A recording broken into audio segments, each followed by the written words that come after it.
Obrigado, Simone. Obrigado, Mariana. Vi o slogan de vocês, né? Aqui se apura a verdade dos fatos. Realmente, eu não queria estar nessa situação, tá? Por uma acusação completamente estapafúrdia. Nada disso aconteceu, sempre joguei dentro das 4 linhas. E eu sou obrigado a fazer prova negativa dos fatos. Eles não têm que dizer onde, porventura, eu errei ou cometi um crime. Eu é que tenho que dizer que sou inocente. É difícil defender dessa forma, mas ao longo dessa 1 hora tenho certeza que a gente pode esclarecer muita coisa aqui. Nós agradecemos também a todos os webs desse programa. Essa entrevista está sendo transmitida ao vivo pelo canal do Poder 360 no YouTube e deve durar cerca de 1 hora. Não deixe de se inscrever no nosso canal, ativar as notificações para não perder nenhuma informação relevante. Justo, espero. Tá, mas a minha saúde vai bem, repito, o problema é a idade.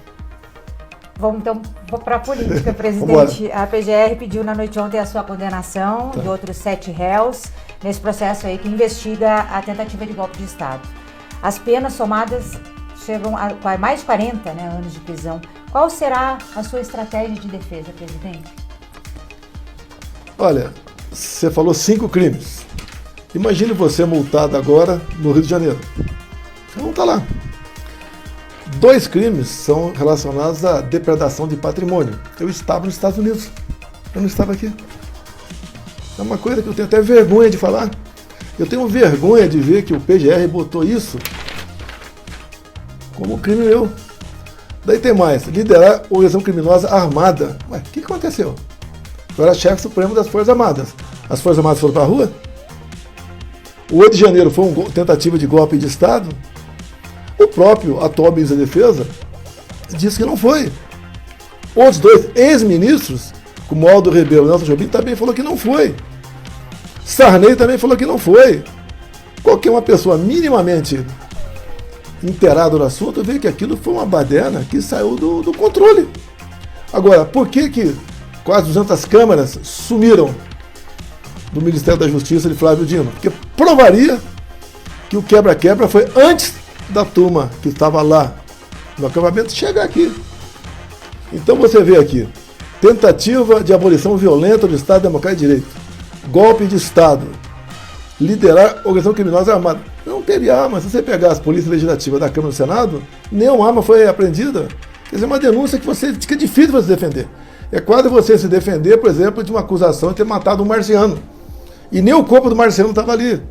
Ou seja, mais do que minha vida foi revirada, até sobre baleias me investigaram. Joias, cartão de vacina, comprar 101 imóveis com dinheiro vivo no Vale do Ribeira. As acusações mais absurdas, todas foram desfeitas. Sobrou a fumaça da tentativa de golpe. Não é justo o que estão fazendo comigo e com os demais colegas meus sobre essa tentativa de golpe. Nada foi tentado. Quando há uma tentativa de golpe em qualquer lugar do mundo, ou um golpe, você fica sabendo em poucos minutos. Bilhões de pessoas sabem poucos minutos depois daquilo, aqui, até hoje. O mundo tomou conhecimento disso como? Até outro dia, conversando com um colega de Israel, ele falou que golpe foi esse que o Mossad não estava sabendo. Ou seja, querem condenar, me tirar do jogo político, porque as minhas inegibilidades são tênues. Abuso de poder político e reunir-se com embaixadores. 2 meses antes, o ministro Fachin do TSE se reuniu com embaixadores. E terminou a reunião falando o seguinte: tão logo o TSE anuncia os resultados, os seus respectivos chefes de Estado devem reconhecer o ganhador das eleições. Ué, tinha certeza que seria o Lula? Como assim? O TSE pesou na mão contra mim. Eu não podia falar que o Lula, por exemplo, defendia o aborto. Eu não podia falar da ida do Lula no Complexo do Alemão com boné CPX na cabeça. Eu não podia mostrar imagem do 7 de setembro. Eu não podia fazer live da minha casa, que eu morava naquele momento, no Alvorada. O TSE baixou 3 resoluções extemporâneas. Resolução entre março e o dia das eleições não vale para as eleições. Baixaram 3 contra mim. E quando acabam as eleições e eu começo a questionar, tinha uma série de petições. A primeira indefere, tudo bem, e dá uma multa de 22 milhões. O que nós decidimos no partido? Não vamos recorrer e nem vamos apresentar outra. Se apresentar outra, vai ser 200 milhões a multa, quem sabe caçar o regime do partido. Isso é democracia? Como é que foi debatido as eleições lá atrás do Aécio e Dilma, que foi feita até uma auditoria, que chegou a essa conclusão que as urnas eram inauditáveis. Como é que fica as eleições da chapa Dilma-Temer também? Dilma-Temer foi um negócio também esquisito. A chapa foi declarada legal por excesso de provas. E quando você vê que outra acusação grave contra mim é duvidar do sistema eletrônico. Olha, eu tenho que acreditar no programador, eu acredito na máquina. E outra, a minha luta pelo voto impresso é desde 2012. Eu aprovei uma emenda a um projeto de lei que tratava de eleições por voto impresso. Eu fui convidado pelo ministro Fux, ou eu pedi audiência com ele, não me lembro, e fui conversar sobre eleições com voto impresso para 2018. O TSE chegou a comprar urnas, fazer licitação. Depois o Supremo falou que era inconstitucional. Então é inconstitucional na Venezuela agora, também tem voto impresso.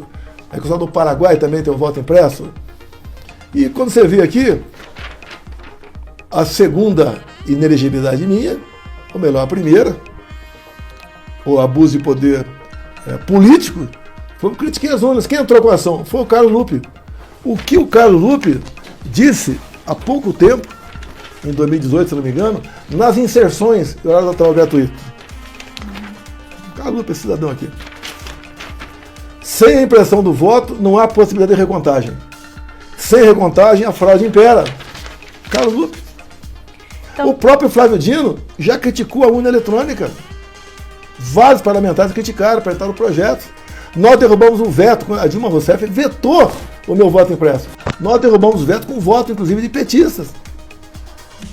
Agora me acusam disso? O senhor vai, então, seguir nessa mesma linha, na sua defesa, de levar todos esses elementos que o senhor já apresentou diante desse pedido de condenação da PGR? Nós já levamos. Você quer ver? O relatório da Polícia Federal não me bota no 8 de janeiro, porque eu estava nos Estados Unidos. O PGR me coloca no 8 de janeiro. Não tem cabimento se defender disso. Te digo uma coisa a vocês duas aí. Caso eu estivesse em Brasília no dia 8 de janeiro, eu ia buscar à noite ou na madrugada, eu estaria preso ou morto.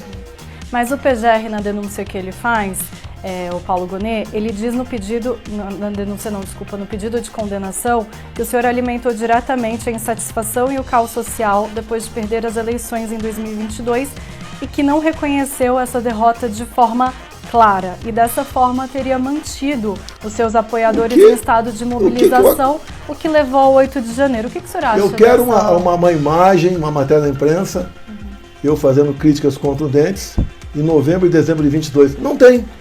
Não tem. O senhor reputa, agora, eu queria que eu... Olha só. Mobilização. Não, olha só. O pessoal foi para os quartéis pelo Brasil. Adesão minha. É melhor ficar lá do que ficar na rua. Lá estão protegidos.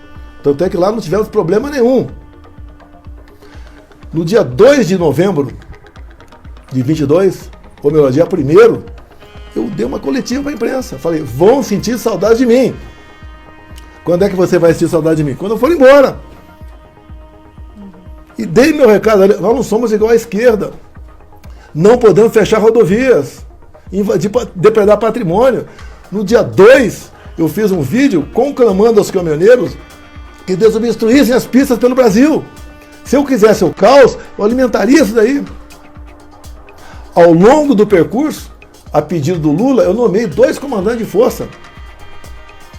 Eu tive reunido com o ministro Zé Múcio no começo de dezembro na minha casa, na Alvorada, onde ele foi conversar comigo. Queria ter mais liberdade junto aos comandantes militares. Eu liguei para o ministro da Defesa. A transição foi tranquila. Nós nomeamos Geraldo Alckmin no comecinho de novembro como encarregado da transição pelo partido do lado de lá. Por lado de cá era o Ciro Nogueira. Ninguém reclamou. Fizemos uma transição tranquilíssima. Agora, eu não poderia mais entrar com petições junto ao TSE. Uma que eu ia entrar era sobre essas três resoluções extemporâneas. Não pude entrar. Eu perguntei para os colegas, o que a gente pode fazer dentro das 4 linhas? Tem alguma coisa na condição? Então alguém falou, estado de sítio. Falei, pô, peraí, é uma coisa violenta. E o que é o estado de sítio? O presidente convoca os Conselhos da Defesa e da República. Foi feito isso? Não foi. Se tivesse feito, convocaria, demandaria uma mensagem para o parlamento, pedindo autorização para baixar o decreto. Para que, presidente, esse decreto seria uma alternativa a não deixar o Não. Primeiro, você sempre tem GLO na cabeça para paz no Brasil. Você passa 4 anos com GLO na cabeça. Eu estava buscando alternativas dentro das 4 linhas. E no começo eu vi que não dava, esquece. Alternativas para quê, presidente? Para você. Lula assumir? Não, alternativa para você poder questionar o TSE. Só isso. Nunca eu joguei fora das 4 linhas. Se eu quisesse, se tivesse mal intencionado, faria algo antes das eleições. Trocava comandante de força, coisa mais, não é dificuldade nenhuma. Trocava de defesa, trocava isso, trocava aquilo. Agora, o que é um golpe de Estado? É um negócio violento. Como é que fica o dia seguinte? Você vê, se o americano desliga o sinal do GPS aqui no Brasil, você vai ficar igual a barata tonta aqui. Nunca existiu tentativa de golpe no Brasil. Da minha parte. Ponto final. Se tem algum maluco lá pensando alguma coisa, é problema dele. O que o senhor queria questionar o TSE era em relação ao resultado das eleições ou em relação à efetividade das urnas eletrônicas? Os eletrônicos era uma coisa. Eu acho que nós temos direito. Em 2014, o PSDB de Aécio Neves questionou, contratou uma auditoria externa. Conclusão da auditoria externa. As urnas são inauditáveis. Na Venezuela, pela primeira vez, tivemos um voto impresso. Foi imposição do governo Biden, para poder voltar a comprar petróleo deles, que as eleições fossem transparentes. Maduro topou. Topou e fez o quê? Pegou a Maria Corina e Capriles, os 2 opositores, e tornou-os inelegíveis por 15 anos. Qual a acusação? Atos antidemocráticos. Subir no microfone, no carro de som e criticar o Maduro. Alguma diferença no Brasil? Tem deputados processados por ocupar a tribuna da Câmara. Em 2001, eu estava aqui em Brasília, eu cheguei em 91 aqui. O artigo 53, que os deputados eram invioláveis por palavras, opiniões e votos. Nós botamos o pronome indefinido quaisquer. Para não ter dúvida, o parlamentar pode defender o que ele bem entender. E temos deputados de nome, como o Nicolas, meu filho que está nos Estados Unidos, o Gaia, o Cabo Gilberto da Paraíba, e tantos, uns 25, sendo processados por usar a tribuna da Câmara. Nós vimos há pouco uma colega de vocês recebendo uma multa absurda, porque ela publicou, no impresso lá do Rio Grande do Sul, o salário de uma juíza. Você não pode mais. Aqui eu vi aqui, né? Nosso compromisso é com a verdade dos fatos. Parabéns a vocês fazem isso. Nós estamos caminhando para uma situação que você vai perder a paz do Brasil. Hoje é comum alguém passa um zap para outra pessoa, já pagou? Medo de tudo, não pode criticar mais. Está crescendo aqui, não é sentimento, é uma realidade de ditadura no Brasil. Eu aqui só estou, no meu entender, respondendo esse processo, porque eu tenho nas pesquisas, tá aí as pesquisas aí, que eu estou na frente do Lula em qualquer situação.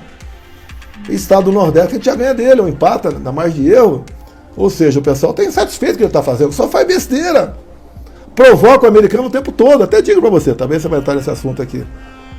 Se eu fosse presidente da República, o acordo com os Estados Unidos teria sido já feito aos moldes da Argentina, onde 80% dos produtos não são taxados. Por que aqui está em 50%? Porque ele provoca o tempo todo. A questão do BRICS, né? Queremos uma moeda padrão diferente dos Estados Unidos. Provoca o tempo todo. Provoca lá ao lado do Irã contra Israel, ao lado do Hamas contra Israel. É o tempo todo provocando, e até chega a infantilidade. Vou levar jabuticaba para ele comer, que eu sei de chuva jabuticaba, né? Vou levar jabuticaba para ele comer. Chega essa infantilidade. Vira-lata, fukiu. Pô, é o tempo todo assim. Agora, parece que para esse governo que eu sinto, o caos é importante. Digo aqui, no meu governo, os bilionários e o pessoal pobre, todos ganharam dinheiro comigo, todos, sem exceção. E agora está o caos aí. Ninguém sabe o dia de amanhã. A gente vai voltar em alguns dos assuntos que o senhor mencionou aqui, mas voltando ainda na questão do pedido de condenação e do seu processo, a delação do tenente-coronel Mauro Cid, que foi o seu ajudante de ordens, foi fundamental na construção da denúncia que foi feita. O senhor se sente traído por ele de alguma forma e pode tomar alguma medida ainda? Fizeram a pesca probatória em cima do telefone do Cid por causa de um cartão de vacina. E o telefone dele tinha coisa desde antes de eu conhecê-lo. E daí, a partir dali, começaram a fazer histórias em cima disso aí. E teve ameaça em cima da esposa e da filha por falsificação de cartão de vacina. Agora pegaram um zap dele dizendo que eu nunca havia pedido para ele falsificar meu cartão. Até que foi arquivada essa questão. E parece, pelo que tudo indica, né, que encontraram mais alguma coisa lá que mexe com a vida pessoal dele. Parece que é isso aí. Tanto é que nós pedimos os vídeos das delações, desde a qualificação até o término. Não conseguimos todos esses vídeos. Então é uma suspeição forte nesse sentido. O que é uma delação premiada? É espontaneidade, que ele não teve, é verdade, que foi mudada várias vezes, e provas que não tiveram. A última, até na calhação com o João Braga Neto. Tinha um pacote de vinho lá que tinha 100 mil reais. Eu sabia como, se não viu, estava lacrado. Pelo peso. Eu posso pegar o máximo de dinheiro assim para você, aqui tem 1.000 reais. Ou tem 200 mil reais, se for nota de 2 reais ou de 200. Tá? Então uma delação que, se fosse na Lava Jato, tinha sido anulada há muito tempo. Como é Jair Bolsonaro, que atrapalha o sistema. Como é que é atrapalhar o sistema? Você pega um Porto de Santos, dá prejuízo de 500 milhões por ano. Comigo passou a dar lucro de 500 milhões. Para onde ia ser 1 bilhão de reais? Você pega o Itaipu Binacional, que apenas gerava energia. A gente entra lá, troca a diretoria, tivemos dificuldade para trocar algumas coisas lá, trocamos.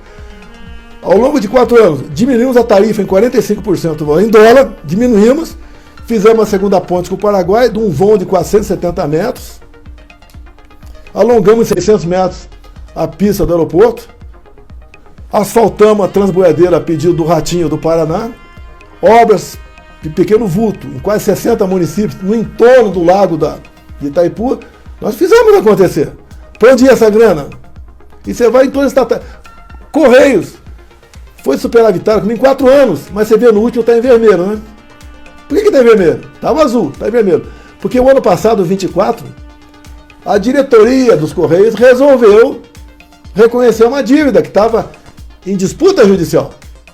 E pagou 1 bilhão de reais para um escritório de advocacias que estava lá entre os advogados, a esposa do presidente dos Correios. Então pegou esse 1 bi negativo de 2024, jogou no balanço de 22, daí deu negativo.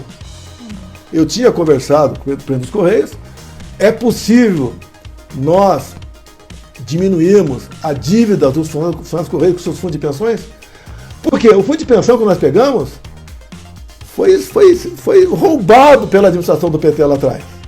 Tanto é que só desse rombo lá atrás, os funcionários têm um desconto extra de mais ou menos 10% até 2030 no seu salário. E agora tem mais um rombo que está vindo aí, vai passar para 2040. Assim é a administração da esquerda, assim é o PT. Então quem ganhava dinheiro lá atrás nos Correios passou a não ganhar comigo. Tem que tirar esse cara daí. Eu não tirei dinheiro da imprensa porque eu era mau. Eu fui o único presidente que teve que trabalhar com teto de gasto no Brasil. Eu não podia gastar mais do que aquilo. Vou cortar onde? Vou cortar na imprensa, na propaganda, vou cortar por aí, um montão de coisa cortada por aí. Não tinha patrocínio mais para quase nada. Tá?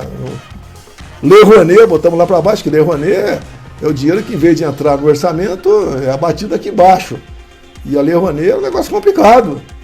Em alguns casos, né, a pessoa chegava lá, eu quero 10 milhões, chegava para o empresário, ele diminuía esse valor aí, acertava, e depois o cara que ia lá no Ministério da Secretaria da Cultura e acertava mais alguma coisa, chegava metade para ele. Então, uma jogada excepcional. Então, grandes artistas, né, não são todos que mexem com a Lei Rouanet, eram revoltados comigo. Tanto é que fizeram vídeos maravilhosos que a Amazônia está pegando fogo. Agora está pegando fogo o dobro na Amazônia e não falo nada. Presidente, deixa eu voltar um pouquinho na questão da PGR. Ela pediu sua condenação. Eu queria saber se o senhor mudou de ideia, permanecer no Brasil, tem alguma avalia, viajar para outro país? Não, eu estou com 70 anos. Já sinalizou? Não? Eu estou com 70 anos de idade, cheio de problemas de saúde. Como é que eu vou para outro país? Eu quero vê-lo, esse julgamento meu. Eu estou falando para vocês aqui, vou começar a falar para a imprensa. Como é que eu posso ser responsável por danificar patrimônio se eu estava nos Estados Unidos? E não é só eu não, tem muita gente presa aí, acusada de danificar patrimônio, que nem estava na Praça de Poder, estava no acampamento. O senhor considera a hipótese de ser preso? Tudo pode acontecer hoje em dia, né? Por que o Braga Neto está preso? Você nunca viu preventiva durar tanto tempo assim?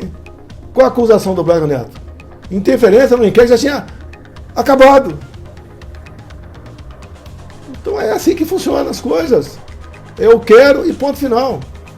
É uma pessoa que sequestrou o Supremo Tribunal Federal e faz o que bem entende. Prende, ele vai interrogar, ele vai julgar, ele diz que é vítima porque tinha um plano para assassiná-lo. Agora, a pessoa que pegaram esse plano, chamado Punhal Verde e Amarelo, não foi ouvida até hoje. Então interessa para o relator e para o PGR aquela narrativa. Tinha um plano para nos matar. Se você ler as 2 páginas e meia, você cai para trás, uma coisa ridícula. Ninguém faz um plano para matar ninguém e bota no papel. E aquela besteira que está no papel. Mas fica a narrativa que tinha um plano para executá-lo. Olha, menospreza as forças especiais no Brasil. São pessoas extremamente preparadas para qualquer coisa. E não são bandidos. E não pertencem a nenhuma organização criminosa. E são o tempo todo taxados disso. Se tivesse um plano, os forças especiais para alguma coisa, se o plano fosse justo, teriam executado. Ninguém nunca pensou em matar ninguém. Eles não pensaram, tentaram matar. Tanto é que se a Polícia Federal trabalhasse 10% do que trabalhou para mim, para o caso Adélio, teria chegado a uma resposta de quem mandou me executar. E o Adélio é o cara mais protegido hoje em dia. O delegado que foi encarregado do inquérito do Adélio, lá de Minas Gerais, que chegou à conclusão que era o lobo solitário, foi ser diretor de inteligência da PF. E segundo a própria mídia, a preocupação dele era com os meus inquéritos. E agora está em Londres. Foi para lá descansar. Premiado. O Adélio não é um maluco. Ele não é o lobo solitário. Ele foi no dia 5 de junho de 18, em São José, Santa Catarina, sabendo que meu filho, o 02, iria para lá. O Carlos iria para lá. Quem deu dinheiro para ir para lá? Quem deu a informação que o Carlos estaria lá? Alguém tentou entrar na Câmara dos Deputados com um documento falso do Adélio. O funcionário da Câmara anotou e aumentou o CPF que não tinha. E fica por isso mesmo. Nós não conseguimos quebrar o sigilo do telefone do Adélio. Quebraram o meu, da minha esposa, de todo o meu redor. Agora, do Adélio não foi possível quebrar, nem vou falar do advogado. Tentamos também, o advogado é quase impossível, né? É um direito dele, no meu entender. Mas quebraram o sigilo do outro advogado meu, o Frederico Vassef, quebraram o sigilo dele. Fizeram uma busca e apreensão à meia-noite no shopping lá de São Paulo. Ou seja, uma perseguição implacável. E eu acabei com a harmonia que existia em Brasília entre as pessoas que não queriam o bem do Brasil. Se eu tivesse morrido em 2018, o Brasil já seria não uma Venezuela, mas uma Cuba. Imagine o PT administrando R$1 trilhão, foi que nós gastamos na pandemia. Eles sumiram com 50 milhões de reais naquela história da casa de maconha, que foi 10% disso foi para o prefeito de Araraquara, que agora acabou de falar, o prefeito de Araraquara, que o Trump é o maior fascista do século XXI. É só provocação, narrativas. Eu tenho que me defender do que eu não fiz. Eu tenho que provar que sou inocente, não eles provar que eu sou culpado. Presidente, o senhor acha que é possível recorrer, já que o seu processo está no STF, que é a Suprema Corte do Brasil, é possível recorrer a outros fóruns internacionais? Mas leva anos. Você vai apodrecer na cadeia. Não seria eficaz? Eu tenho dito, não há interesse em me prender, eles querem me eliminar. Eu sou um problema, solto ou preso sou um problema. E eu não ataco o Supremo Tribunal Federal. Assim como vocês falam em fatos ali, eu falo em fatos também. Não justifica o Alexandre de Moraes, é o relator e vai me julgar agora. Ele é vítima. Ele não disse que tinha um plano para que Punhal Verde e Amarelo queriam matá-lo, como é que ele vai julgar? Nós dois brigamos num evento qualquer. De repente você, um vai julgar o outro. Não tem cabimento isso aí. Cadê o devido processo legal? Onde o Lula foi julgado? Não foi na 13ª Vara em Curitiba? Por que eu sou no Supremo? E mesmo se fosse Supremo, seria o pleno e não parte do Supremo. Os prazos aqui são corridos. Estão a lava-jato os prazos. Tudo é milimetricamente calculado. Mantém o Braga Neto preso para exatamente o recesso. Não contar prazos. Então, conta prazo para o Braga Neto preso. E, presidente, o que significaria para o senhor ser preso? Eu jamais passou na minha cabeça que eu não sou bandido. Bandido foi esse que está no governo e foi solto, condenado em 3 instâncias. Não passa a minha cabeça aí, não. Eu não consigo entender. Preso por quê? Por depredar patrimônio? Você estava nos Estados Unidos? E se o senhor for Por uma tentativa armada, se não encontrou ninguém armado aí, o que é um golpe de Estado? É forças armadas, é tanque nas ruas, é você ter um núcleo político, ter um núcleo financeiro, ter apoio do outro setor, ter apoio da imprensa, apoio internacional. Isso é um golpe. Nada foi sequer pensado, não é cogitado, pensado. E se fosse pensado, como não começou nada, não tem crime. Ou não? O senhor espera alguma reação dos seus aliados políticos?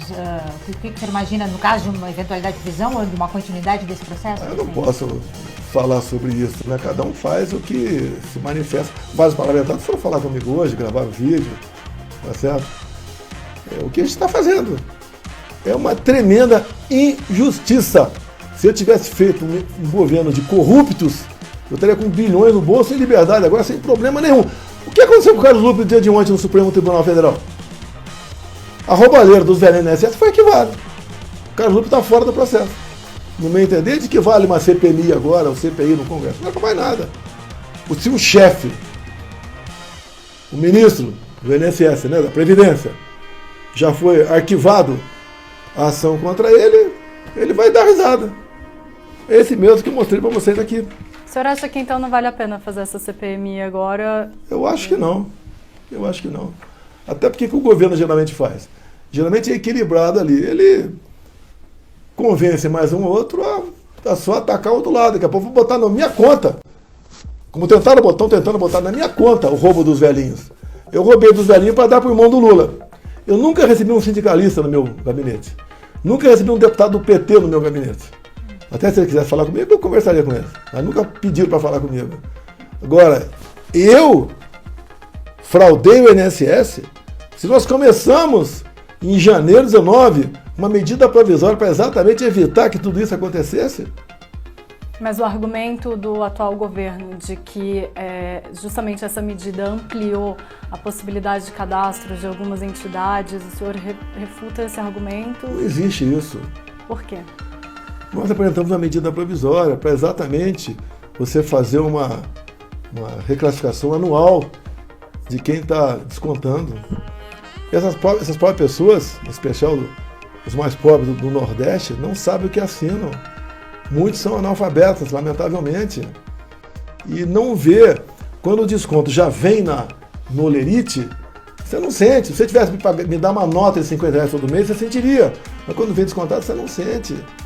São pessoas que por anos foram descontadas. E é um desconto bilionário. Por que eles fizeram isso também? Começou com o Temer, quando o Temer acabou com a contribuição previdenciária, a contribuição lá para sindicato. E nós agravamos a situação, jogamos pesado em cima disso. Eles foram buscar recursos em outro local. E foram em cima dos idosos. O pessoal recebe em média aí R$1.700, R$1.800, R$50 pesa. E agora o Carlos Lupe já está fora disso. O cara que me acusa de criticar a urna eletrônica, acabei de mostrar a vocês, ele é o maior crítico, está inclusive no Facebook até hoje dele, tá? Só vai no Facebook do Carlos Lupe, está lá até hoje. Vá logo que ele vai tirar esse vídeo daí. Não tem problema nenhum. O problema é que ele está na capa do processo. Se é alguém da direita, condena. Se é da esquerda, deixa passar. E, presidente, o ministro Alexandre de Moraes negou um pedido do jornal Folha de São Paulo e outro pedido do jornal digital Poder 360 para entrevistar o Felipe Martins, que foi seu assessor também. O ministro Moraes disse, ao negar o pedido do Poder 360, que poderia haver, abre aspas, risco de tumulto processual, fecha aspas. Qual que é a sua avaliação sobre esse tipo de negativa? Não sou advogado. O Lula deu entrevista preso. Não deixaram da ver o Adélio da entrevista preso. De acordo com os interesses pessoais. Tumulto processual. Esse processo é uma fraude. É uma fraude que não se sustenta. Por isso a gente vê que não há uma reação da sociedade contra mim. Muito pelo contrário. E até pessoas humildes estão vendo o tamanho da perseguição. me perseguiram de todas as maneiras possíveis e imaginárias. Tudo. Até minha esposa foi investigada por R$ 1.900 de moedinhas pega no lago. Graças a Deus ela havia doado para a instituição com recibo. Acusam ela de joias também. O Supremo Tribunal Federal decidiu, ou melhor, o Tribunal de Contas da União decidiu que os presentes personalíssimos, colar, anel, relógio, pertencem aos respectivos ex-presidentes, independentemente dos seus valores, até que o Congresso discipline a questão dos presentes. Então ele tinha acusado de tudo, de roubar joias, de falsificar cartão de vacina. Eu pedi para a Polícia Federal investigar uma fraude em Peruche, em São Paulo, que havia me colocado como vacinado. E o e-mail que vacinou era lula@gmail. É fácil chegar na pessoa. Quem tem um domínio desse, a princípio, não é uma pessoa qualquer. A PF não investigou. E me acusa de interferir na PF. Interfere agora. Eu não pude botar o Ramagem lá atrás. Agora esse que está aí, que é amigo do Lula há anos, está lá. Então, o que acontece? O problema é que eu estou bem avaliado, fiz um bom governo tendo em vista a pandemia e a guerra, e eu vou dizer para você, não errei nada sobre a pandemia, nada. É só pegar o relatório com 500 páginas do Congresso americano, você vai ver o que é a pandemia. E você começa a ver no Brasil já indenizações para pessoas que tiveram problemas com a vacina. Com relação ao Trump, o presidente, eles querem taxar os produtos brasileiros em 50%. O Donald Trump disse que uma das razões disso era justamente a questão de existir uma caça às bruxas no julgamento do senhor aqui no Brasil. O senhor considera apropriado que eles peçam ao Brasil para atuar junto ao Supremo Tribunal Federal, como se o Brasil pudesse, digamos, interferir na Suprema Corte norte-americana? Essa decisão é do Trump. Não tem participação minha. Não existe nenhum lobby meu. Qualquer um está vendo o que acontece comigo. Eu tive problemas com o Trump em 2019. Ele queria taxar o nosso aço. Eu fui lá e conversei com ele. Não taxou o nosso aço. É o que o Milei fez agora. Conversou com o Trump, 80% dos produtos argentinos, não, tarifa zero. O restante, em torno de 10%. Se esse governo tivesse interlocução com o governo americano, iria falar com ele. O Xi Jinping conversou com ele. Todos os países que foram taxados até 100% e tinham um prazo para entrar em vigor, conversaram com o governo americano e resolveram. O que o Trump procura é uma paridade das taxações. Nós taxamos o que vem de lá para cá, em média, 60%. Mas agora, essa nova tarifa que foi imposta na semana passada, de 50%, o presidente norte-americano disse que era em razão do processo que o senhor está sofrendo aqui no Brasil. Ele citou o meu nome, Caça às Bruxas. Ele citou também a questão das redes sociais. Das redes sociais, que é liberdade de expressão, e tem também a questão do comércio americano. E também está implícito ali o Lula querendo aqui o fim do padrão dólar nas negociações com o BRICS. E o BRICS virou um ajuntamento de ditadores. Mas ao citar o senhor, ele não está saindo um pouco da questão econômica? Eu não vou interferir, não vou dar palpite na vida do Trump. Não vou. Eu tenho uma profunda gratidão por ele. Tivemos um excelente relacionamento, conversamos sobre muita coisa pelo mundo, tivemos fazendo planos, parece que ele estava namorando, tinha muitos planos para o Brasil, tá? Na questão dos nossos minérios, a questões aí de maneira geral, os commodities, que competimos em alguma coisa, e ele sempre falava que pela primeira vez tivemos um presidente não hostil aos Estados Unidos, que foi eu. E não houve nenhuma participação sua nem de seus filhos nessa questão da... Minha, zero. Não existe lobby. O americano vai com os fatos. Eu não tenho dúvida, não é porque sou eu aqui. Comigo é caça às bruxas. Como é que eu vou provar que eu não quebrei nada no processo da presidência se eu estava nos Estados Unidos? Foi por telepatia? Eu acho que não tem que discutir. É uma vergonha esse processo, esse relatório do nosso querido Paulo Gonet. Até quando o Paulo Gonet foi escolhido, lá atrás, não tinha problema nenhum, eu falei, poxa, o Lula errou, né? Porque está botando uma pessoa que é um cristão, que é uma pessoa que tem uma boa fama, e parece que ele mudou de ideia. Eu queria perguntar, não. O Gonet, por exemplo, quando eu fui interrogado, ele leu lá, aqui ó, brigadeiro Pazini falou que as tropas estão à sua disposição, kkkk. O senhor tem a dizer por isso? Falei, ô, prezado procurador, ele é formado pelo ITA. Está de pijama há 15 anos. Nunca teve tropa à sua disposição. Ele ficou olhando para o Alexandre de Moraes. Essas são as acusações? E eu fui educado com ele, com todo mundo. Até propus a brincadeira para o Alexandre de Moraes. Você me ouvisse? Para dar uma descontraída no clima ali. Eu não devo nada. Se eu devesse, eu não estava falando com vocês aqui. Estava em algum lugar fugido, escondido por aí. Mas o senhor disse que o senhor não participou, mas o seu filho, o Eduardo Bolsonaro, está nos Estados Unidos. Ele teve participação direta nessa negociação? Não, negativo. Ninguém está vibrando com a taxação, não. A taxação entrou em vigor dia 1º. O Trump falou que não é agora, mas vai conversar com o Lula. Não vai ser agora. Ele vai propor alguma coisa para ele. O que é? Não sei. Mas vincular a anistia do senhor e de não outros envolvidos não estou vinculando nada disso aí.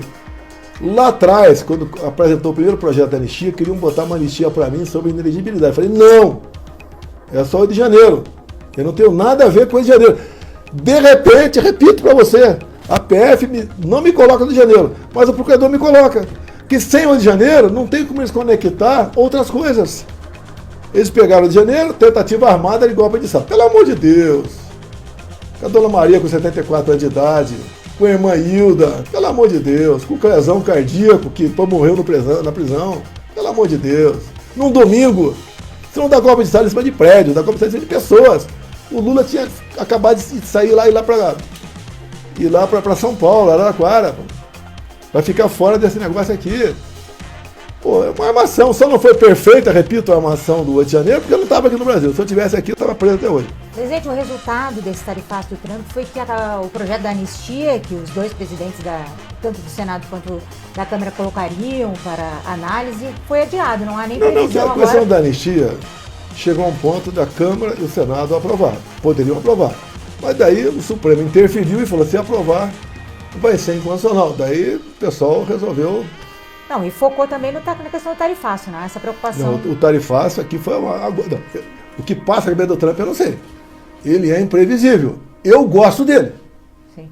Eu sou apaixonado por ele. Eu sou apaixonado pelo povo americano, pela política americana, pelo país que é os Estados Unidos. Eu nunca neguei isso desde meu tempo de garoto. O Trump sempre soube disso. Ele me tratava como um irmão. Você me tratou como irmão. E ele botou naquela carta, no primeiro parágrafo, na primeira linha, o meu nome. Está sendo caça-bruxa ou não? Agora, eu não posso fazer pergunta para vocês, né? Você tem que perguntar para mim. Eu perguntaria para você. Você acha que eu quebrei alguma coisa aqui em Brasília? A pergunta que você poderia até responder, mas não vou te questionar, não. Não tem cabimento o que estão fazendo. O senhor fala que é apaixonado pelos Estados Unidos, mas na sua época de deputado federal, também quando presidente, também questionou muito algumas atitudes dos Estados Unidos, inclusive com relação à Amazônia, na época do presidente João Biden. Sim, já questionei algumas coisas, de acordo com o presidente, questionei. A Amazônia é uma história à parte. O mundo está de olho da Amazônia. O mundo está de olho em terras raras. A China está aqui dentro. O Lula, ano passado, assinou, entre memorandos e acordos, 37 com a China. Entregou tudo nosso para a China. Falta é aprovar no Congresso. Aí, quando começou o problema, Eduardo Bolsonaro, que ele seria o presidente da Comissão de Relações Exteriores. Tanto é que nós escolhemos na frente de comissões outras mais importantes. Daí tem o problema do passaporte dele, que ele resolveu ficar nos Estados Unidos. Se viesse para cá, seria castrado e ia ficar sem o passaporte. Botamos lá o Felipe Barros. Está fazendo um excelente trabalho. Acordo não tem emenda, ou sim ou não. E o que eu tenho conversado com os deputados do PL que estão na comissão é que não dá para aprovar esses acordos. Então a China é um país que não me quer disputando uma eleição também.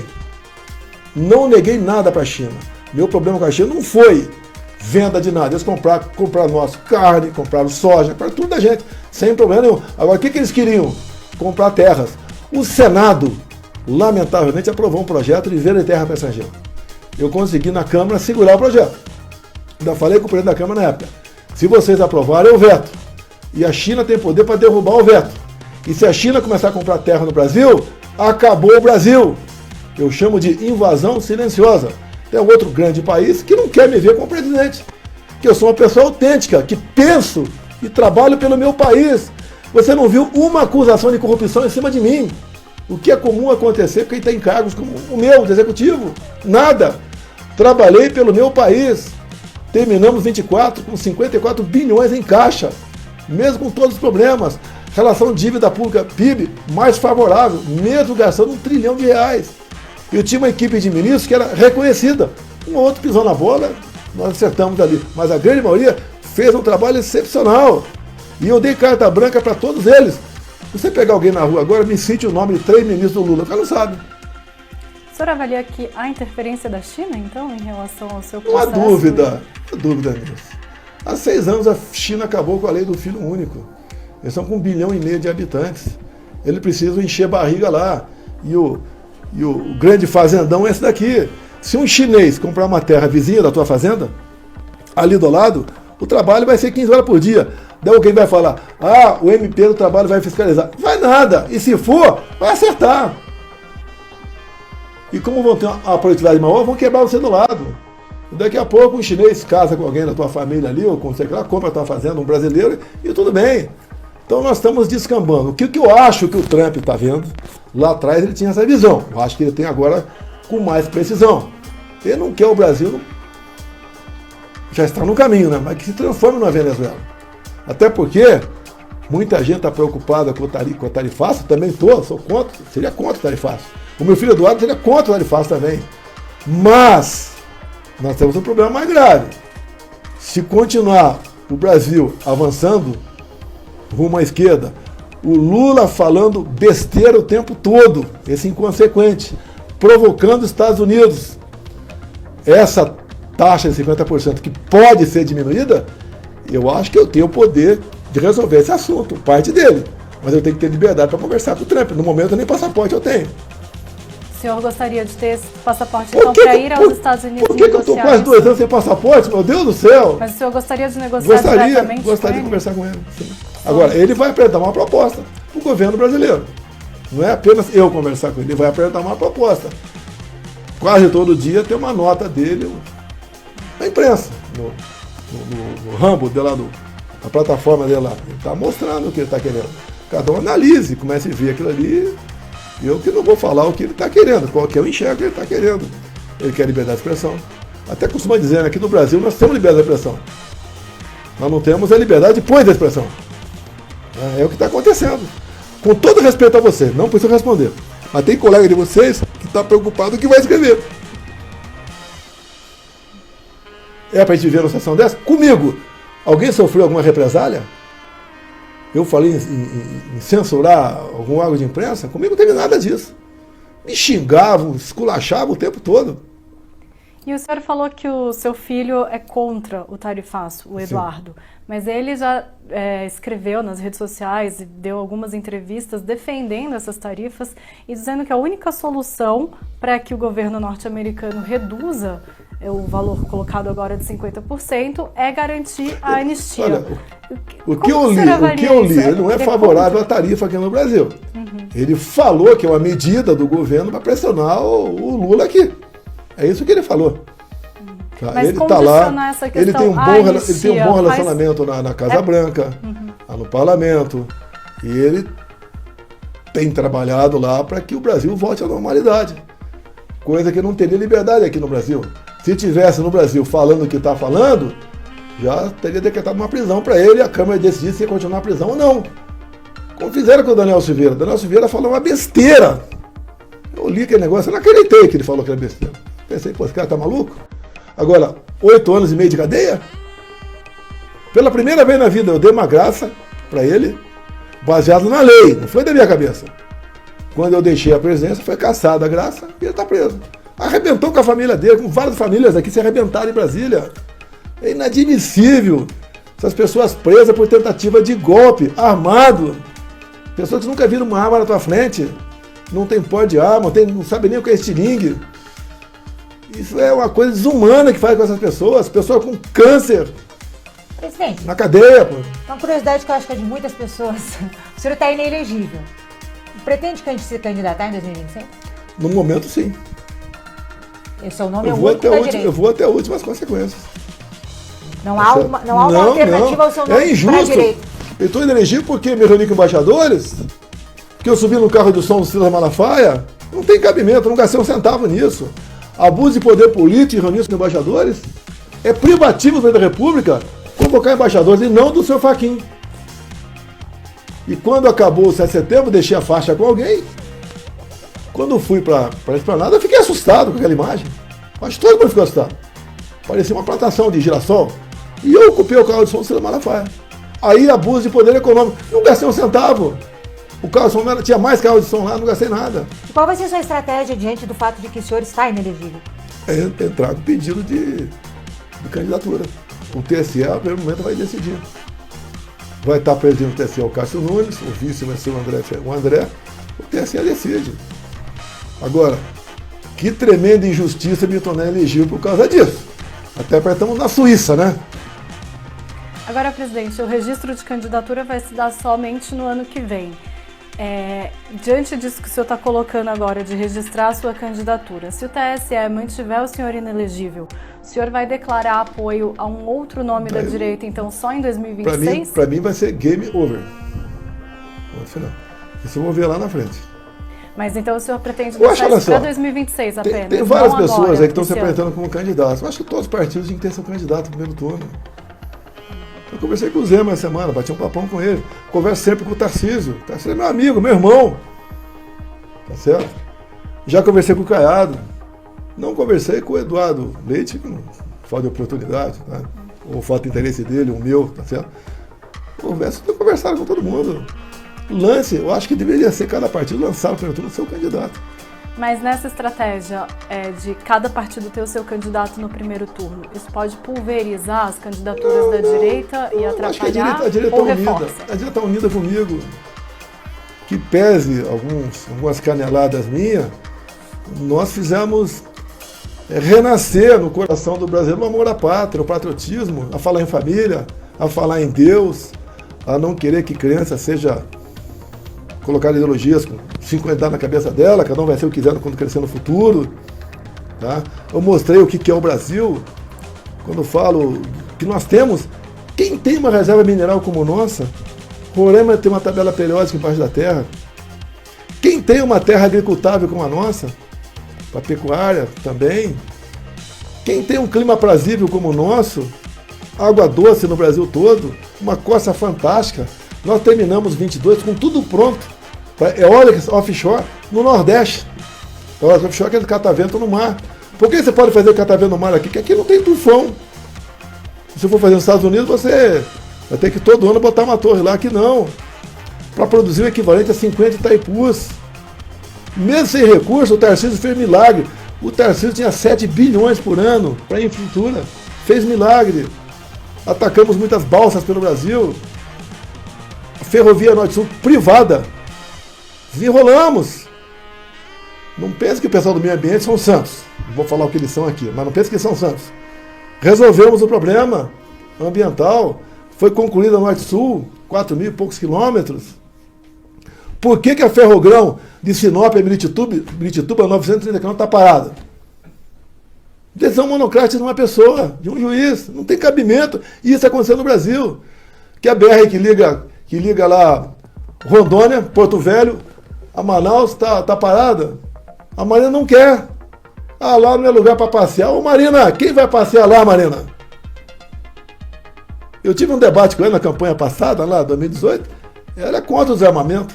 Ela tinha acabado de dar uma entrevista numa revista que só não foi estuprada com as irmãs quando ia tirar leite de seringueira porque tinha uma espingarda com ela. E agora ela é contra o armamento. Comigo, que teve uma liberação bastante grande para armas, diminuindo quase 30% o número de mortes por arma de fogo no Brasil. É só que quem mata não é arma, é o cidadão que mata. E, presidente, o senhor falou em defesa da pátria. Eu queria só fazer um parênteses e voltar aqui um pouquinho na questão do tarifaço. Muita gente, os aliados do presidente Lula e até mesmo pessoas da oposição disseram que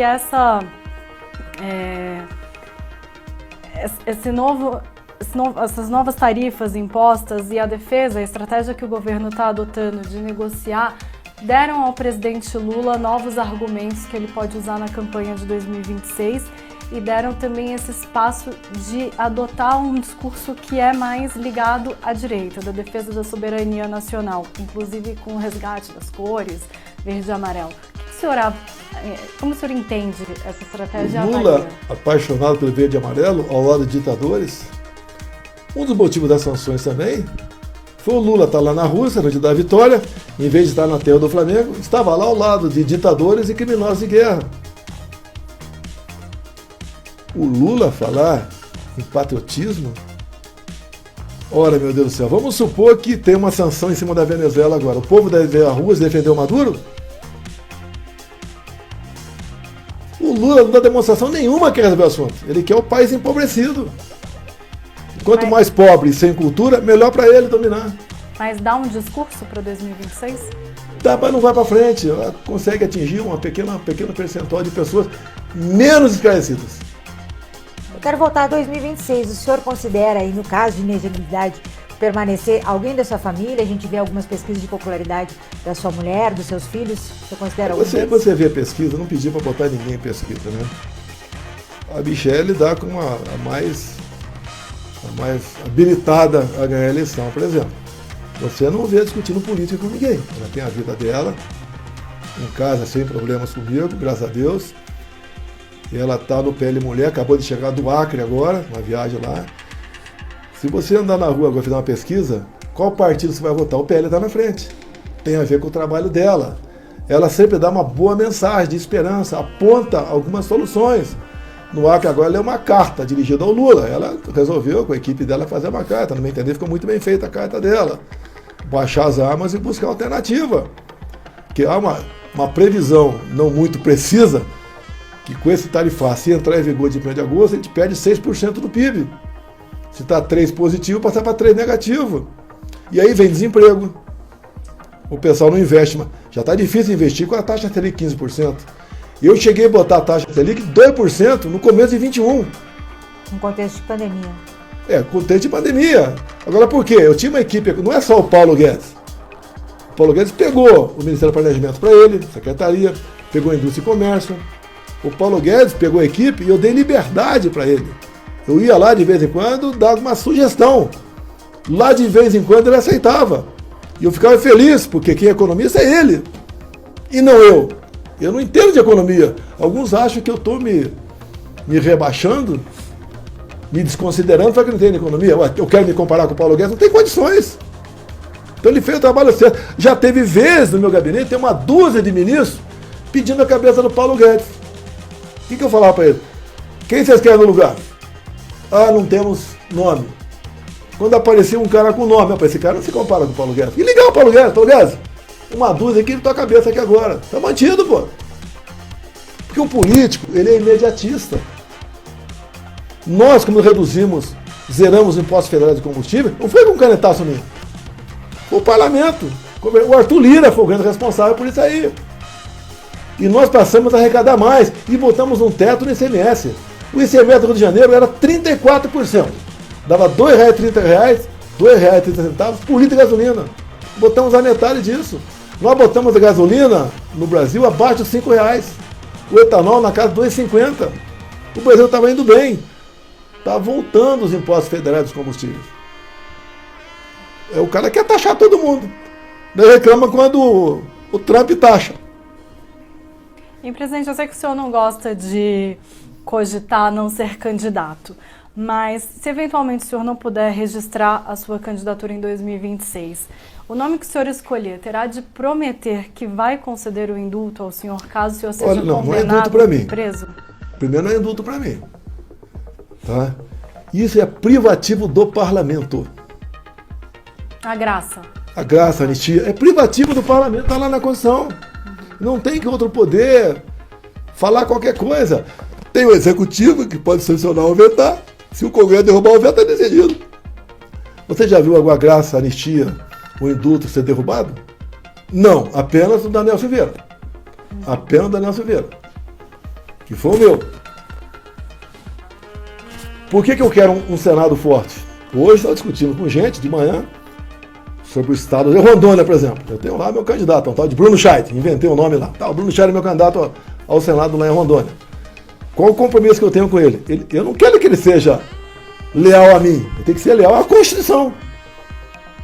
Eu quero um Senado forte para equilibrar os poderes. não quero o Senado forte para perseguir quem quer que seja. E hoje em dia, tem estado que a gente não vai ter candidato. Mas acertamos com outros partidos que tem mais chance, estamos juntos. O primeiro suplente é nosso, ou o segundo suplente que não tem muita importância é nosso. Estamos trabalhando, acreditamos, dos 54 em jogo, 44 estarão alinhados com a direita. Some-se, não com os 27, mas com uns 15 que ficam lá, nós vamos ter quase 60 leais à Constituição. Ponto final. Essa frase o senhor disse lá no ato da Paulista, né? Que se tivesse metade do Senado, metade da Câmara, não precisaria nem ser presidente. Isso é uma saída sua, caso a elegibilidade... Você pode querer uma coisa? Eu, com metade do Senado, eu vou mandar mais para o presidente da República. Não adianta ele indicar o João para o Supremo, que eu falo, meu pessoal, aprove ou não aprove. As agências, que o povo não sabe o que são agências. É uma forma, então, de continuar mandando sem ter um cargo eletivo. Sim. Trabalhando terça, quarta e quinta. Agora, temos que chegar a esse nível e a população está se conscientizando. Coisa mais comum eu ouvir na rua, você vai ter mais de 50%. Nós começamos lá atrás com o PSL, elegeu 50 deputados. Tem uns 20 que traíram a gente. Depois elegemos 99, tem uns 15 que traíram. Já melhorou. Eu tenho certeza, vão fazer uns 120 deputados federais na próxima. O PL faz pelo menos 20 senadores pelo Brasil. Santa Catarina, eu botei o nome lá, meu filho, Carlos Bolsonaro, o cara que trabalha igual um burro de carga há anos comigo, responsável por eleger senadores, deputados federais, estaduais pelo Brasil todo. E ele resolveu não vir candidato a federal pelo Rio, para que o Ramagem não perca voto nem o Ernegão, que os votos deles iriam para o Carlos. Pai, eu sendo senador, onde seria? Santa Catarina. Já teve uma pesquisa aí, um instituto mostrou para mim, mas não permitiu mostrar que é o nome do instituto, que está na frente. Tem uma pesquisa agora num blog de esquerda que deu 80% que vota nele. Agora, eu não estou contra os outros candidatos. Lá tem bons candidatos. Cada partido não é seu candidato. O senhor lá teve 75% dos votos. Sim, Santa Catarina é o melhor estado do Brasil. O PT nunca passou por lá. Você quer saber se uma cidade é boa ou não? Procure saber quantos vereadores do PT tem lá. Se tiver 0, a cidade é boa. Pode ir para lá. E, presidente, então, só para resumir, o senhor disse que pode chegar a ter influência sobre 60 senadores. Sim. E o senhor está dizendo, então, que se o senhor der um comando de que eles devem votar pelo impeachment de algum ministro do STF, nós não queremos eles votariam? Isso. Nós não queremos perseguir ninguém. Olha os sinais que nós estamos dando. Falta 1 ano e meio para acabar o 2026. Mas essa influência do senhor seria o que exatamente, então? Se você me vê forte, você não me provoca. Como o Senado está fraco, tem uns 33 ali que são independentes, ou são leais à Constituição, o restante, por um motivo ou outro, não tem essa independência, todo mundo sofre. É justo as pessoas presas pelo Rio de Janeiro, tentativa armada de golpe de Estado, pelo amor de Deus. Eu repito, é você receber uma multa agora lá em Fortaleza e ter que pagar essa multa. Ah, pelo amor de Deus, o que é isso? Que justiça é essa? Nós queremos isso para o Brasil? Hoje sou eu, amanhã é outra pessoa. Que não vão parar por aí. Presidente, o senhor falou que o governador Tarcísio de Freitas é um irmão seu. E o senhor andou se reunindo com ele na semana passada. Nesse encontro, ele avisou que faria uma defesa da economia do Estado e ao invés de defender a anistia aos bolsonaristas. O senhor considera isso uma deslealdade? Não, negativo. É obrigação dele defender seu Estado. É obrigação do Lula defender o Brasil. Se o Lula não está defendendo o Brasil, por que o Tarcísio vai fazer? O Tarcísio se reuniu com o encarregado de negócios semana passada. Parece que houve uma nova reunião hoje de manhã também. Ele está buscando alternativa. Agora, a decisão é do Donald Trump. Ponto final. O que o Trump quer? Ele tem dado sinais que ele quer. Basta ver o que ele está escrevendo. Entendam ou não entendam. E não está pedindo muita coisa. Ele está pedindo democracia para nós, meu Deus do céu. Obrigado, Trump. Pedindo democracia para nós. Não queremos um tarifaço que todo. Não é, alguns acham que é só o pessoal do agro, o industrial que vai perder. Todo mundo vai perder. Mas o governo Lula tem optado por ir pelo caminho da diplomacia e da negociação e não há nenhuma indicação de que o STF possa rever o processo. Qual a negociação que o Lula está tentando? Convidando, dizendo que vai dar jabuticaba para o Trump? se aliando aí, defendendo aí o Irã contra Israel. O que ele quer? Ele deixou... Dizendo que o padrão dólar tem que deixar de existir no BRICS. O que ele quer? Deixou a cargo do Itamaraty, né, as negociações comerciais. O Itamaraty é uma piada. Quando nós perdemos as 2 refinarias da Bolívia, o Celso Amorim falou que o Evo Morales estava certo, porque estava tendo uma posição imperialista.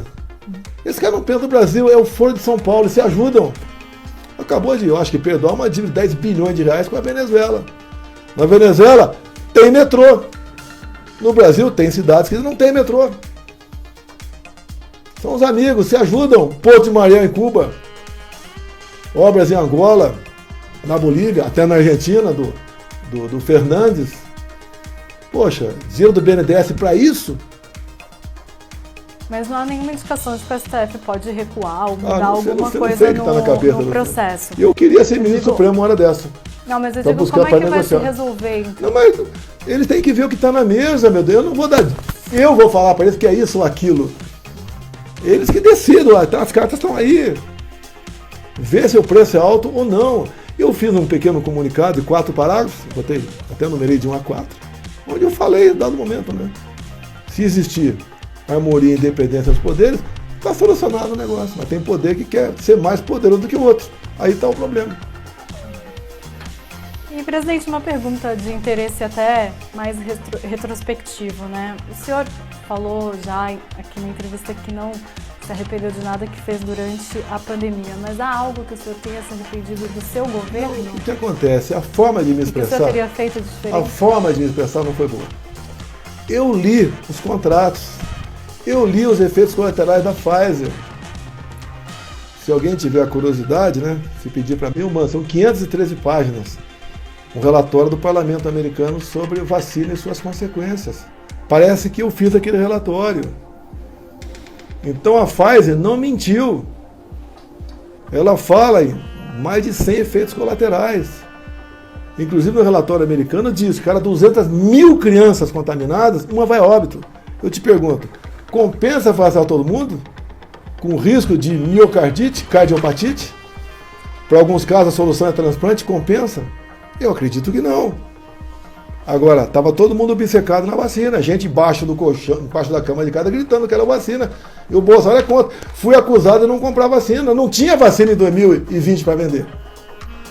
Começou a venda em 21. Então em 2020 não tinha como vacinar ninguém. A primeira vacina foi em dezembro de 2020. Agora eu comprei e não obriguei ninguém a tomar. E o tratamento alternativo, hoje, o parlamento americano reconhece. Reconhece o tratamento paliativo que eu sugeri na época. Eu sugeri, eu li. Eu liguei para a África subsaariana. Por que não estão morrendo aí, já que o IDH lá embaixo? Eles tomam tal medicamento para a cegueira dos rios. Por que na Amazônia, por exemplo, o militar com o mesmo nível econômico de um civil morria menos do que o civil? Porque o militar tomava algo preventivo para a malária, o civil não tomava. É difícil. Nós perdemos a oportunidade de debater, de conversar, dar uma opinião. Opinião passou a ser crime. Tem gente presa por opinião no Brasil. Tem gente que se autoexilou por opinião. Não tem cabimento de viver num país desse. Eu estou sendo julgado por narrativas. Eles têm que provar que eu sou culpado. Não, eu tenho que provar com provas negativas que eu sou inocente. Repito, pela 5ª vez, o que eu quebrei aqui na Praça de Poderes. Tenho dois crimes sobre isso aí. O que eu quebrei se eu estava nos Estados Unidos? Presidente, sei que o senhor não gosta de cogitar não ser candidato, mas assim, na hipótese, queria voltar de novo. Quem seria o seu representante? A quem o senhor daria o seu apoio? Na direita a gente tem o Caiado, o governador Tarcísio, o Romeu Zema, são bons nomes. O senhor daria o seu apoio ou há outros nomes possíveis? Só Jair Bolsonaro. Quando eu nasci, eu chorei. Meu vizinho gritou, é homem ou mulher? Você só viu o sexo quando nascia. Você só vai saber, talvez, né? Eu acho que não vai ter, mas talvez, se tiver, no último dia. Sim. Não tem sonografia aqui para dizer o sexo do futuro candidato. E o senhor indicou que só vai definir isso em 2026. Por que eu estou inelegível? É outro abuso Contra mim. O ministro Alexandre de Moraes esperou trocar aqueles dois indicados pelo governo, escolhidos pelo presidente da República, trocar para poder botar em pauta a inelegibilidade. Eu pergunto isso, estou enfatizando, porque muitos dos seus aliados mesmo defendem que o senhor definisse um apoio ainda em 2025 para se construir uma candidatura. Olha, qualquer candidato pode pegar um avião aí e falar: atenção, amigos de Teresina, Piauí, vou posar tal dia, vou estar na praça tal para dar uma palestra para você. Vê se vai alguém assistir. Tem muita gente que é bem avaliada no seu estado. Quando bota o pé fora do estado, não está bem assim. Logicamente que eu seria um tremendo cabo eleitoral para eles. Não vou negar isso daí. Mas eu quero a prova concreta que eu cometi algum crime. Não sou acusado de corrupção. Nada de errado eu fiz. Por que essa perseguição? Porque eu botei o Brasil para frente. Eu abri os olhos de muita gente. Quem nós somos? Onde podemos chegar? Você bota o mapa do Brasil na tua frente, você olha. Eu falo para você em cada local o que a gente pode fazer. E onde é que está o atrapalhamento para isso daí? Se eu tiver um Senado e uma Câmara favorável, a gente, dentro das 4 linhas, vai em frente. Se o senhor for preso, condenado e preso, o senhor vai resistir à prisão? Não cogito prisão. Eu aqui não fiz nada para perder a minha liberdade, algo mais sagrado que nós temos. Eu estupro uma condenação por prisão em cima do que estou sendo acusado. Mas estupro. se acontecer... não posso falar o se. Eu posso dar alguém pode dar. Eu não, né? Você dá um tiro em mim agora. Não estou pensando nessa possibilidade. Isso é um tiro no coração. O senhor declarou em outros momentos que seria o fim da sua vida, até mais do que o fim da sua carreira política. Estou com 70 anos, alguns problemas de saúde. E o sistema me interessa eu morto. Tentaram me matar em 18. Ou tu acha que o Adélio é um lobo solitário, que andava desempregado, andava pelo Brasil, perseguindo meu filho Carlos em Santa Catarina, alguém na Câmara com a carteira dele para entrar na Câmara, tá certo? Não é um lobo solitário. Ele tinha uma missão. Se ele fosse apenas um assassino qualquer, teria sido morto já. Muito bem tratado no presídio. Passou a ser um lorde. E agora está na iminência, ir para a rua, estão acabando com os hospitais específicos, os manicômios aí, prisionais, está em via de ir para a rua. E queriam me tirar o pó de arma meu na primeira busca e apreensão. Tirar meu pó de arma na primeira busca e apreensão, tirar meu pó de arma. Como se eu fosse um bandido por causa de um cartão de vacina, que depois foi arquivado. As joias também, o TCU praticamente arquivou também esse negócio também. Eu comprei 101 imóveis com caixa 2 no Vado Ribeiro. Covardia, jogo sujo. Tá? Se dá um trabalho de fazer isso, querer condenar minha esposa com R$2.900 de moedinha no lar que ela doou a posição de caridade com recibo. Eu comprei 10 milhões de reais de leite condensado para mim. Eu comprei 30 próteses penianas para mim. Eu comprei 300 mil comprimidos de Tadalafila para mim. Essas acusações idiotas que desgastam você. Só faltou me acusar de ter engravidado a baleia, mais nada. Presidente, desde o episódio do aumento das tarifas, o seu filho, o deputado Eduardo Bolsonaro, tem direcionado críticas ao governador de São Paulo, Tarcísio de Freitas, por considerar que a defesa por uma negociação com os Estados Unidos esvazia a estratégia de anistia. Quem está certo nessa questão? Hoje foi botada uma pedra em cima. Conversei com o Eduardo e conversei com o Tarcísio. Está tudo pacificado. O Tarcísio continua sendo meu irmão mais novo, tá? E vamos em frente. Nós não podemos dividir. O Tarcísio é um tremendo de um gestor. Uma pessoa fantástica que está revolucionando São Paulo. Nada de crítica para ele. Se tiver, é por telefone pessoal. E o Tarcísio, tive 2 dias com ele semana passada, conversei com ele hoje de manhã, conversei com o Eduardo, acertamos, tudo pacificado, vamos em frente. E o que importa é o futuro do nosso Brasil. O Tarcísio é governador de estado, não é presidente da República. Ele tem que estar vendo o empresariado lá de São Paulo, que por tabela é todo mundo. No meio está fazendo o possível. Vai conseguir? Não sei. Porque essas decisões são pessoais do presidente Trump. O senhor fez essa conversa depois da publicação que seu filho fez? Sim, dessa última agora. Tinha subserviência servil. Já está pacificado. Por isso que o senhor fez essa conversa, então, para pacificar? Sim. Estava saindo de controle? Estava. Ele, apesar de ter feito 40 anos de idade agora, né? Ele não é tão maduro assim, vamos assim dizer, talhado para a política. Está bem. Ele acerta 90% das vezes. 9% quando meio, 1% está errando. Tem um baita de um futuro político pela frente. Desde que esse inquérito que foi aberto exclusivamente para ele agora, como tentativa também de abolição do Estado Democrático de Direito, olha só, botaram ele num inquérito, tentativa de abolição do Estado Democrático de Direito. Ele fazendo trabalho nos Estados Unidos, o que Gleisi, deputado do PT, senadores do PT, fizeram quando o Lula estava preso? Foram para o mundo todo, até para Al Jazeera, eles foram falar que a justiça do Brasil aqui está perseguindo o Lula. Quando ao contrário, não pode. E outra, o que ele está subvertendo o Estado Democrático de Direito conversando com parlamentares dos Estados Unidos? Ou com gente da Casa Branca? Quando lá atrás eu cogitei ele ser embaixador, ele foi ridicularizado. Fritador de hambúrguer, apelidos outros. Tá? Tão preocupado agora com o fritador de hambúrguer? Aí era pra, se eu sou o Lula, ligo pro Eduardo. Eduardo, vamos resolver esse problema junto? Mas ele não tem humildade para isso. Ele quer o pior do Brasil, ele quer culpar alguém. Ele sempre culpa alguém. Se o Lula ligasse pro Eduardo, o Eduardo atenderia e teria uma conversa? Eu teria que falar com o Eduardo. Mas o senhor daria esse conselho? Daria, conversa com o Lula. Conversar com o presidente? Sim. E outro Nós temos um problema grave pela frente agora, que é essa tarifa. E repito aqui, o Trump deu a entender o que ele quer. O que ele não quer caça às bruxas. Ele quer a liberdade de expressão, que interessa para vocês da imprensa, muito isso aí. Ele quer um bom comércio. Ele não quer que o presidente aqui fique falando em acabar com o padrão dólar.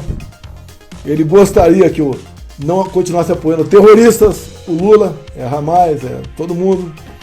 Tá? Não apoia Israel. Nós temos uma interrogação aí, se saiu algum urânio do Brasil ou não para o Irã, que o urânio tem DNA. Tá? Já imaginou se aparecer um DNA brasileiro no urânio, porventura, apreendido lá no Irã? Como é que fica o Brasil? Quais seriam as sanções em cima do Brasil? A gente ficaria um páreo aqui no Brasil. Páreo. O Lula ameaça quebrar patentes. Esse cara, ou ele quer quebrar o Brasil, ou é um psicopata. Um dos dois. O senhor disse que o senhor daria esse conselho para que o Eduardo atendesse a uma ligação do presidente Lula. Mas o senhor daria o conselho também de que o Eduardo procurasse ativamente o presidente? Não, quem tem que procurar, quem está precisando. Quem é o presidente é o Lula. Pô. Se o Lula mais mal fala com os seus ministros, vai falar com o Eduardo. Procura. Humildade. Faltam agora, acho que 15 ou 16 dias para o 1º de agosto. Se chegar, o Brasil apenas exporta o equivalente a 12% para os Estados Unidos, mas dá um impacto geral aqui, geral. O mundo começa a tirar dinheiro daqui, já está tirando dinheiro daqui, não quer investir mais aqui. Quem quer investir num país onde você não tem segurança jurídica? O senhor acha que já... Repito para vocês aqui, se eu fosse presidente, estaria sendo tratado da mesma forma do Milei na Argentina. Que já demonstrei lá atrás, quando o Trump quis taxar o nosso laço. Essa pergunta que eu ia fazer, o senhor acha que o senhor teria, digamos, poderia fazer uma interferência e conseguir alguma coisa do Trump? Pode ter certeza que ele reduzir essas tarifas? Eu teria conversado com ele antes. Você tem que se antecipar a problemas. Até porque não teria por que taxar. Você vê na primeira correspondência dele o porquê. Você olhar, tem razão ou não tem razão? É só você ver. Agora, quase que diariamente, você tem um novo ataque do Lula ao governo americano. Tá acabando? Tá acabando. Inclusive, vamos encerrar agora. E, bom, chega ao final esta entrevista do Poder Entrevista. Eu gostaria de agradecer a presença do ex-presidente Jair Bolsonaro. Obrigada por ter aceitado o nosso convite para participar. Obrigado a vocês duas. É muito prazeroso. Eu confesso que queria o Rodrigues, né? O Fernando, tá certo, mas ele falou que estava com problema e falou das qualidades de vocês duas. Fique tranquilo. Vai ser uma entrevista realmente autêntica e sem qualquer pegadinha. Muito obrigado a vocês duas da forma como conduziram a entrevista. Obrigada, senhor presidente. Essa entrevista foi transmitida ao vivo pelo canal do Poder 360 no YouTube e ficará disponível. Agradeço a todos os web espectadores que assistiram a este programa. E para ficar sempre bem informado, se inscreva no canal do Poder 360 no YouTube e ative todas as notificações. Até a próxima. Até a próxima. Queridos amigos e seguidores, venho aqui com um pedido especial. Nosso canal foi desmonetizado. Se vocês gostam do que fazemos e acreditam no nosso trabalho, considere nos apoiar a partir de R$1 neste QR Code via Pix, ou adquira algum produto de nossa loja. Cada pequeno gesto de apoio faz uma diferença enorme. Nosso conteúdo é de graça e sempre será. Nos apoie. Muito obrigado!